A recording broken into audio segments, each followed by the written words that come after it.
오늘 본문 말씀 요한복음 19장 1절에서 5절에서 이 사람이로다 라는 제목으로 우리는 빌라도가 왜 예수님을 특별히 이 사람이로다 라고 말을 했을까요?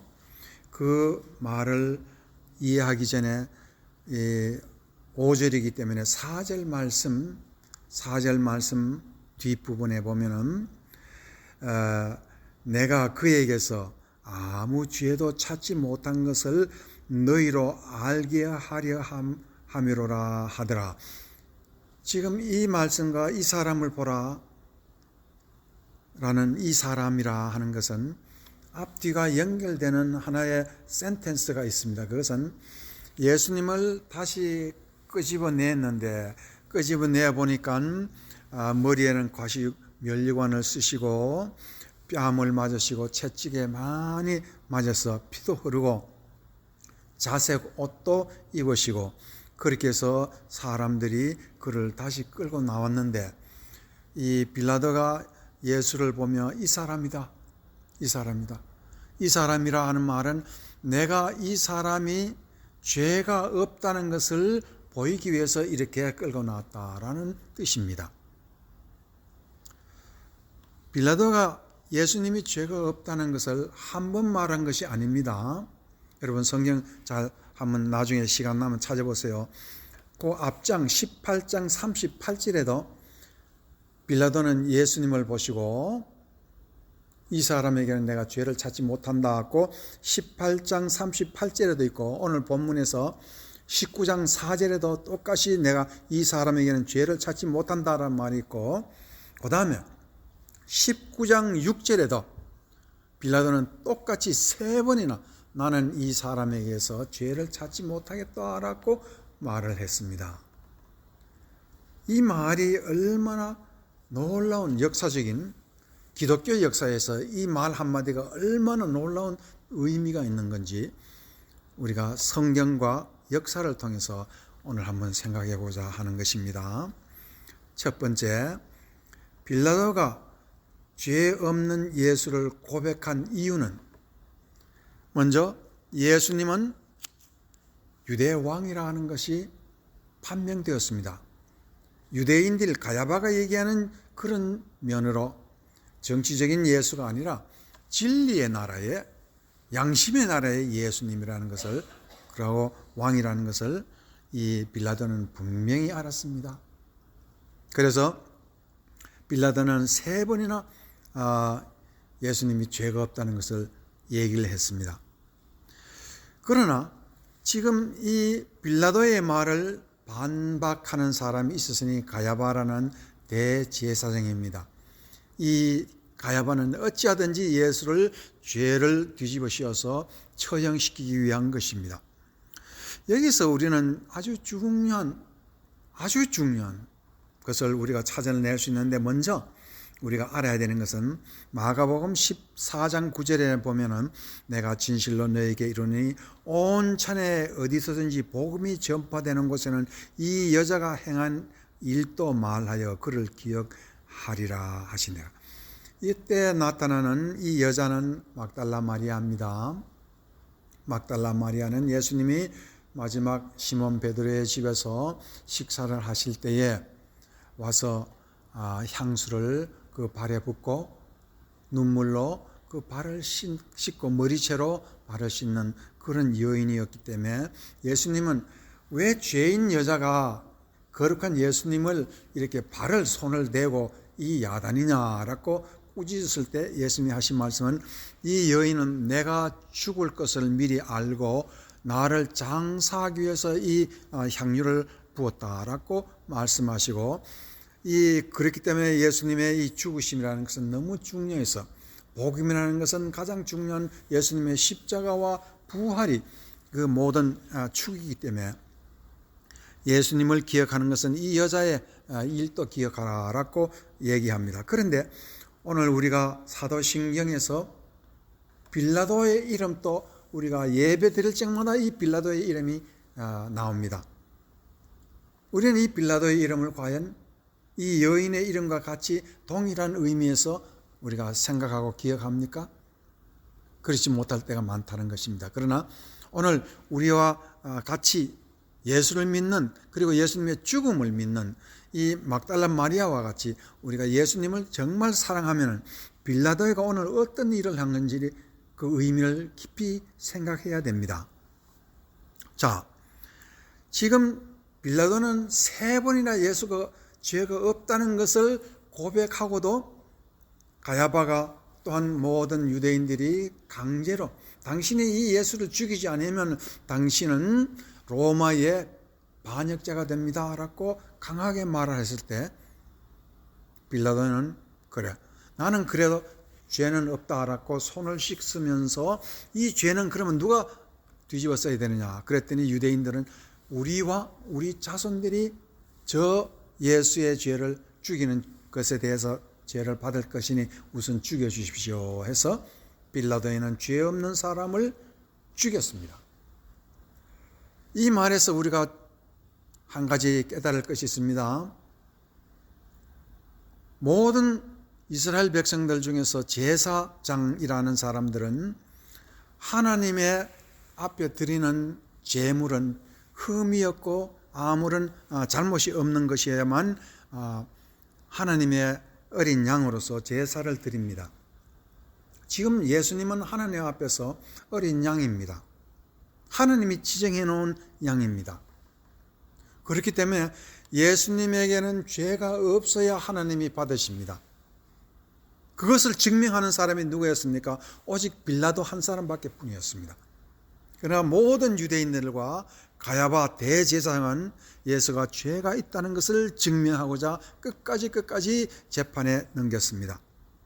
자, 죄가 없는 사람을 하나님 앞에 드렸다는 것은 거룩한 제사를 하나님 앞에 드린 겁니다. 죄가 없기 때문에. 그러면 그것은 성경적으로 옳은 것이냐? 예. 성경적으로 이미 정해놓은 것이기 때문에 빌라도인은 하나님 앞에서 죄 있는 사람이 전혀 아닙니다. 그러나 또 한 가지 우리가 알아야 되는 것은 지금 죄 없는 사람을 제물로 드렸다는 것은 누가 할 일이냐면 이스라엘에서는 전부 다 제사장들이 해야 할 일입니다. 또 제사장들은 양을 다 고를 때 흠 없는 양들만 골라서 제사를 드리게 돼 있고 또한 그거를 번제로 드리든 태워서 드리든 하나님 앞에서 제사 드리는 것, 죽이는 것까지도 전부 다 제사장의 일입니다. 그러나 오늘 예수님을 하나님 앞에 제사를 드릴 때는 누가 했습니까? 자, 죄가 있다 없다, 흠이 있다 없다 고르는 것 빌라도가 했습니다. 제사 드리는 것, 십자가에 올리는 것, 제물도 빌라도가 했습니다. 그러면 이 빌라도는 처음으로 유대인이 아닌 이방인이 제사장의 일을 다 한 것입니다. 여러분 무슨 말인가 이해하시겠습니까? 왜 그것이 중요한가? 지금까지는 하나님 앞에서 제사장이라 하면은 유대인들만 하는 것인 줄 알았지만은 베드로전서 2장 9절에 보면은요. 베드로전서 2장 9절에 오직 너희는 택하신 족속이요 왕 같은 제사장들이요 거룩한 나라요 그의 소유된 백성이니라고 말하고 있습니다. 지금 베드로는 누구한테 이 말을 했습니까? 이방인에게, 흩어진 이방인, 예수 믿는 이방인들에게 베드로가 이렇게 말을 했습니다. 제사장이라면 전부 다 유대인들 중에서도 레위 족속만 제사장인데 베드로는 지금 예수 믿는 모든 사람을, 이방인들도 제사장이 될 수 있다, 그렇게 말을 하고 있습니다. 왜? 예수님이 죄가 없는 분으로서 하나님 앞에 제물이 되었다는 것을 믿으면, 그리고 우리의 죄를 대신해서 죽었다는 걸 믿으면 우리가 제사장이라, 그런 뜻입니다. 그런데 이렇게 빌라도가 예수님을 하나님 앞에 제물로 드리고 그가 제사장의 일을 했기 때문에 이 빌라도는 로마를 대신해서 이 로마의 큰 나라가 이제 하나님 앞에서 제사장 나라가 되었다는 것을 증명하고 있습니다. 그런 게 어디 있는가? 있습니다. 여러분 다 아시는 바와 같이 로마는 312년, AD 312년에 콘스탄틴 황제가 로마, 동서 로마를 전부 다 통합을 하고 313년에 기독교가 로마 정교로, 국교로 선포를 했습니다. 그러면 왜 300년 동안 하나님은 왜 로마 사람들이 예수님의 그 귀하신 은혜를 받았으면 빨리 믿어야지 왜 안 믿었느냐? 자, 거기는 아주 중요한 뜻이 있습니다. 지금 예수님은 로마 사람에게, 이방인들에게 죄 없는 분이라는 것을 증거받았습니다. 누구? 이 빌라도가 증거했기 때문에. 빌라도가 증거했다는 것은 로마 사람들을 전부 다 하나님 앞에서 증거받은 사람입니다. 그것뿐만 아니라 예수님을 믿는 사람들도 하나님 앞에 죄 없는 사람이라는 것을 300년간 하나님 앞에서 증거하고 로마인들에게 증거가 되었습니다. 여러분이 다 아시는 바와 같이 이스라엘 믿는 사람들은, 예수 믿는 사람들이 카타콤, 로마 지하 동굴에서 300년간을 살면서 그들은 죄 짓지 아니하고 하나님만을, 예수님만을 위해서 죄 없는 삶을 살았기 때문에 하나님께서는 313년 AD에 로마 정교로서 기독교가 정식으로 포교가 되었습니다. 선포가 되었습니다. 이로 인해서 유대교인은 오히려 이방 종교가 되고 가야바가 주장하는 예수는 죄 있는 사람, 하나님 앞에 정식 예수님의 어린 양으로서 가치가 없다는 것을 말하고 있습니다. 이건 아주 중요한데 요한복음 1장 36절을 보시면 여러분이 다 아시는 바와 같이 요한복음을 쓰자마자 예수님에 대해서 예수님의 그 자체가 어떠한 정체를 가진 분이라는 것을 말하고 있는 거예요. 요한복음 1장 36절입니다. 예수님이 다니심을 보고 말하되 보라 하나님의 어린 양이로다. 이 말을 한 사람은 누굽니까? 세례 요한입니다.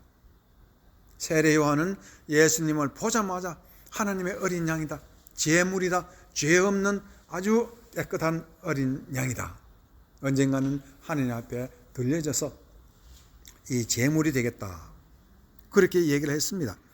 또한 창세기 22장 13절에서도 22장 13절 아브라함이 눈을 들어 살펴본 적 한 수양이 뒤에 있는데 뿔이 수풀에 걸려 있는지라 아브라함이 가서 그 수양을 가져다가 아들을 대신하여 번제로 드렸더라. 하나님께서 아브라함에게 이삭을 드리라고 가장 먼저 말을 했지만은 산에 가서 정녕 아브라함이 칼을 들어 그 아들 이삭을 내리 치려 하는 순간에 말리면서 이 수양을 번제라 했습니다. 이 말은 하나님께서는 아브라함의 자손 중에 언젠가는 이와 같이 번제가 되는 날이 오리라는 것을 아브라함에게 예언하고 계셨다는 것을 알 수가 있습니다. 그래서 마태복음 1장 1절에 보면 아브라함과 다윗의 자손 예수 그리스도의 계보라 하고 말을 할 때 예수 그리스도는 아브라함과 다윗의 자손이라고 그랬습니다. 이것이 바로 창세기 22장에 나타나는 그 말씀과 연결이 되어서 예수는 하나님의 어린 양, 그런데 죄 없는 어린 양이더라라는 것을 말하고 있는 것입니다. 그래서 우리는 아주 중요한 것을 오늘 깨달아야 알아야 되는 것은 하나가 있습니다. 가야바는 예수님이 철저하게 죄 있는 죄인이라고 말했고 빌라도에는 예수님은 절대로 죄 없는 사람이라고 말함으로써 하나님은 처음으로 이방 나라가 로마가 하나님의 제사장의 나라로 만들기 시작한 것이 바로 이 순간부터였다는 것을 우리가 알 수가 있습니다. 또 한 가지 계시록에 보면은요, 신비스러운 말이 있습니다.